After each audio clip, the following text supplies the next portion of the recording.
Marc Gary fait partie des 7 résidents décédés des suites du coronavirus. L'homme âgé de 87 ans a été emporté 2 jours après avoir été testé positif. Sa petite fille a pu lui dire au revoir. Aujourd'hui, elle souhaite mettre en lumière le travail des soignants. Ils courent de partout, les pauvres. Ils vont au plus touché, au plus grave. Et ils sont là à rester avec les gens. Enfin, moi, je sais que les soignants sont restés avec mon grand-père tout le temps. Il n'a jamais été abandonné. Il a toujours eu cette présence de la part de soignants qui le connaissaient depuis déjà des mois. Marie Gonzalez déplore néanmoins des failles dans la communication. Selon elle, la direction aurait dû informer les familles sur l'évolution du nombre de contaminations dans l'établissement. Au vu du nombre, je pense qu'on aurait dû être averti, surtout quand il y a des décès. Alors peut-être que mon grand-père aurait rattrapé le Covid d'une autre manière, mais en étant négatif et qu'on l'aurait récupéré à la maison, je pense qu'on n'en serait pas là à l'heure actuelle, vous voyez.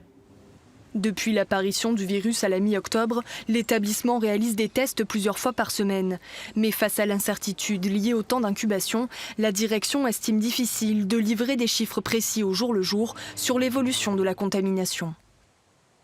Il est impossible de pouvoir donner une information au jour J, si ce n'est malheureusement une information individualisée auprès des familles pour qu'ils soient rassurés, pour savoir que leur parent va bien, qu'il est testé positif ou testé négatif, leur indiquer ce qu'on est en train de mettre en place et aussi leur indiquer quand il est possible ou quand il sera possible de revenir faire des visites.